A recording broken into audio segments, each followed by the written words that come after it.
ಬೆಲೆ ಏರಿಕೆ ವಿರೋಧಿಸಿ ಕಾಂಗ್ರೆಸ್ನಿಂದ ಧರಣಿ.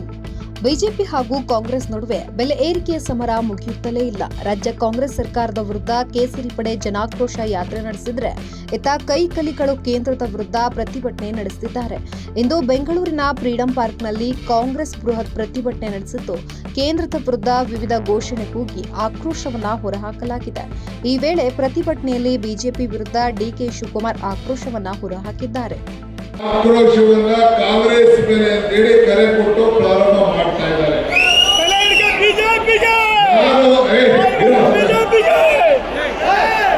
ನಾನು ಹೇಳ್ತಾ ಇದ್ದೀನಿ, ನಿಮ್ಮ ಆಕ್ರೋಶ ಏನಿದ್ರು ಕೂಡ ಈ ಬೆಲೆ ಏರಿಕೆ ಕಾರಣಕರ್ತರಾದಂತ ಕೇಂದ್ರ ಸರ್ಕಾರದ ಬಿಜೆಪಿ ವಿರುದ್ಧ ಇರಬೇಕೆ ಹೊರತು ಬಡವರ ಪರವಾಗಿ 5 ಗ್ಯಾರಂಟಿ ಕೊಟ್ಟು ಈ ಬೆಲೆ ಏರಿಕೆಯಿಂದ ಸಹಾಯ ಮಾಡ್ತಿರುವಂತ ಕಾಂಗ್ರೆಸ್ ಸರ್ಕಾರದ ವಿರುದ್ಧ ಮಾಡಲಿಕ್ಕೆ ಸಾಧ್ಯ ಇಲ್ಲ ಅನ್ನೋ ಮಾತನ್ನ ಈ ಸಂದರ್ಭದಲ್ಲಿ ನಾನು ಹೇಳ್ತಾ ಇದ್ದೇನೆ. ಇವತ್ತು ನಿಮ್ಮ ಪಕ್ಷಗಳಲ್ಲಿ ಆಂತರಿಕ ಜಗಳ, ನಿಮ್ಮಲ್ಲಿ ನಾಯಕತ್ವದ ಕೊರತೆ, ಜನತಾದಳದಲ್ಲಿ ಆಂತರಿಕವಾದ ಜಗಳ, ಇವೆಲ್ಲ ಕೂಡ ಮುಚ್ಚಿಡಲಿಕ್ಕೆ ಇವತ್ತು ನೀವು ಪ್ರವಾಸ ಕೈಗೊಂಡಿದ್ದೀರಿ. ನಾನು ತಮ್ಗೆ ಹೇಳಲಿಕ್ಕೆ ನಾನು ಬಯಸ್ತಾ ಇದ್ದೇನೆ, ನಾವು ರೈತರ ಪರವಾಗಿರುವಂತಹ ಒಂದು ಸರ್ಕಾರ, ಕಾರ್ಮಿಕರ ಪರವಾಗಿರುವಂತಹ ಸರ್ಕಾರ, ಎಲ್ಲ ವರ್ಗದ ಜನರ ಪರವಾಗಿರುವಂತಹ ಸರ್ಕಾರ. ಇವತ್ತು ರೈತರಿಗೆ ಹಾಲಿಗೋಸ್ಕರ 4 ರೂಪಾಯಿ ಇವತ್ತು ಫೀಡ್ಸ್ ಬೆಲೆ, ಭೂಸಾ ಬೆಲೆ ಜಾಸ್ತಿ ಇದೆ. ಇವತ್ತು 4 ರೂಪಾಯಿ ರೈತರಿಗೆ ಕೊಡಬೇಕು ಅಂತ ತೀರ್ಮಾನ ಮಾಡಿದ್ರೆ ನೀವು ರೈತರ ವಿರೋಧಿಗಳು ಅಂತ ಹೇಳಿ ಅಣೆಪಟ್ಟೆಲ್ಲ ಕಟ್ಕೊಂಡಿದ್ದೀರಿ. ಇವತ್ತು ಹಾಲಿನ ಬೆಲೆ ಕೇರಳದಲ್ಲಿ 52 ರೂಪಾಯಿ ಇದೆ, ಗುಜರಾತಲ್ಲಿ 53 ರೂಪಾಯಿ ಇದೆ, ದೆಹಲಿಯಲ್ಲಿ 55 ರೂಪಾಯಿ ಇದೆ,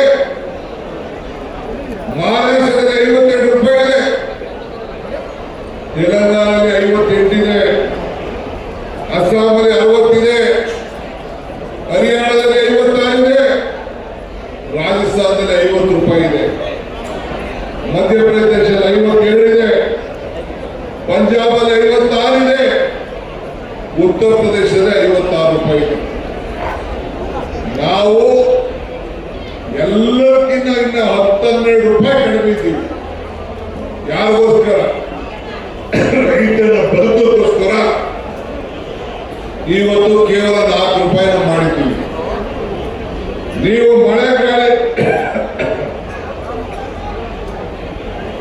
ಮಳೆಗಾಳಿಗೆ ಎದುರುಕೊಂಡು ನೀವು ಜನ ಆಕ್ರೋಶ ಯಾತ್ರೆಯನ್ನ ಕೈ ಬಿಟ್ಟಿದ್ದೀರಿ.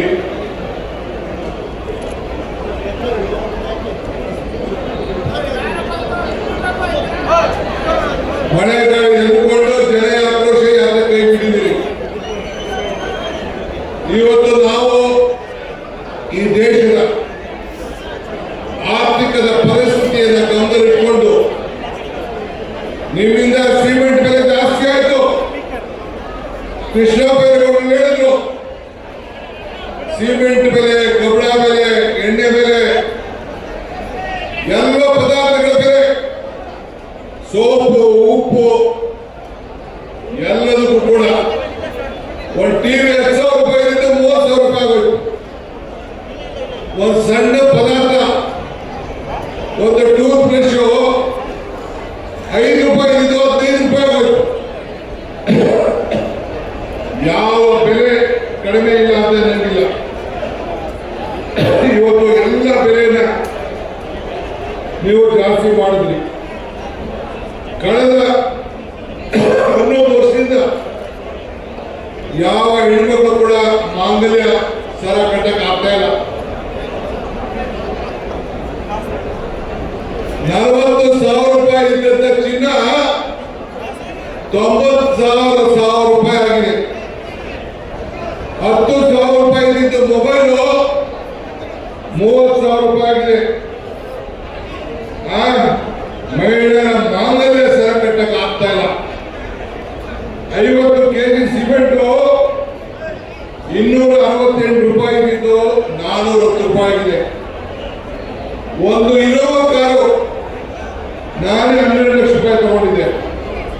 ಈಗ 30 ಲಕ್ಷ ರೂಪಾಯಿ ಆಗಿದೆ. 2 ರೂಪಾಯಿ ಮೊಟ್ಟೆ 7-8 ರೂಪಾಯಿ ಹೋಗಿದೆ. ಯಾವ ಕಾರಣ? ಇದೆಲ್ಲ ಬಿಜೆಪಿ ಕಾರಣ. ಅದಕ್ಕೆ ನಾನು ಹೇಳ್ತಾ ಇರೋದು, ಟೂತ್ ಪೇಸ್ಟ್ 15 ರೂಪಾಯಿ ಇದ್ದು 68 ರೂಪಾಯಿ ಹೋಗಿದೆ. ಇದು ಜನ ಆಕ್ರೋಶ. ಬಿಜೆಪಿ ಸರ್ಕಾರದ ವಿರುದ್ಧ ಆಗಬೇಕೇ ಹೊರತು ಬೇರೆ ಯಾರು ಇರೋಲ್ಲ. ಇದನ್ನ ಗಮನದಲ್ಲಿಟ್ಟುಕೊಂಡು ರಾಹುಲ್ ಗಾಂಧಿ ಅವರು ಬೆಲೆ ಏರಿಕೆಯಿಂದ ತತ್ತರಿಸ್ತಾ ಇದ್ದಾರೆ ಅಂತೇಳಿ, ಉದ್ಯೋಗ ಸಮಸ್ಯೆ ಆಗ್ತಾ ಇದೆ ಅಂತೇಳಿ ಇವತ್ತು ಭಾರತ್ ಜೋಡೋ ಕಾರ್ಯಕ್ರಮವನ್ನು ಮಾಡುತ್ತೆ. ಜನ ಇವತ್ತು ಈ ದೇಶದಲ್ಲಿ ನಾನು 136 ಸೀಟ್ ಅಂತ ಹೇಳಿದ್ದೆ. ಅದಾದ ಮೇಲೆ ಬೈ ಎಲೆಕ್ಷನ್ ಬಂತು. ಚನ್ನಪಟ್ಟಣ, ಶಿಗ್ಗಾಂವ್ ಮತ್ತು ನಂದೇ ಸೀಟು ಸಂಡೂರು, ಈ 3 ಸೀಟು. ಯಾಕೆ ನಿಮ್ಮ ಮಾಜಿ ಮುಖ್ಯಮಂತ್ರಿ ಮಕ್ಕಳನ್ನ ಸೋಲಿಸಿದ್ರು ಬಿಜೆಪಿ ನಾಯಕರುಗಳೇ? ಇದಕ್ಕೇನು ಅರ್ಥ? ಕುಮಾರಸ್ವಾಮಿ ಏನು ಅಯ್ಯೋ ಏನು ಟನ್ ಗಟ್ಟಲೆ ಮಾಡಿಕೊಂಡಿರುತ್ತೆ ನನ್ನ ಬಗ್ಗೆ. ಯಾಕೆಂದ್ರೆ ಟನ್ ಗಟ್ಟಲೆ ಇಟ್ಕೊಂಡಿದ್ದೆ. ನಮ್ಮ ಹುಡುಗರುಗಳು ಲಾರಿ ತಗ ಬಂದಿರಲ್ಲ, ದುಡ್ಡು ಕಳಿಸ್ಬೇಕಾಯ್ತು, ಗೌಡರಿಗೆ ಕಳಿಸ್ಬೇಕಾಯ್ತು. ಮಿಸ್ಟರ್ ಕುಮಾರಸ್ವಾಮಿ, ನಿನ್ನ ಕೊಟ್ಟು ಬೆದರಿಕೆಗೆ ಬಿಜೆಪಿ ಕೊಟ್ಟು ಬೆದರಿಕೆ ಎಲ್ಲರೂ ಮಗ ಅಲ್ಲ. ಈ ಡಿ.ಕೆ. ಶಿವಕುಮಾರ್ ನಮ್ಮ ಬದುಕು, ನಮ್ಮ ಕಷ್ಟ, ನಮ್ಮ ಶ್ರಮ ನಾವು ಆಸ್ತಿ ಮಾಡ್ಕೋತೀವಿ, ಏನ್ ಮಾಡ್ಕೋತೀವಿ, ಸರ್ಕಾರ ಇದನ್ನು ನೋಡ್ತದೆ. ನಿನ್ನ ಚರಿತ್ರೆ ಪೂರ್ತಿ ಸುದ್ದಿ ಅಥವಾ ಸ್ಪೆಷಲ್ ವಿಡಿಯೋಗಳನ್ನ ನೋಡಲು ಹಿಂದೆ ನಮ್ಮ ಕನ್ನಡ ಜನಶ್ರೀ ಯೂಟ್ಯೂಬ್ ಚಾನೆಲ್ ಅನ್ನ ನೋಡಿ, ಜೊತೆಗೆ ಲೈಕ್, ಶೇರ್, ಸಬ್ಸ್ಕ್ರೈಬ್ ಮಾಡುವುದರ ಮೂಲಕ ನಮ್ಮನ್ನ ಪ್ರೋತ್ಸಾಹಿಸಿ.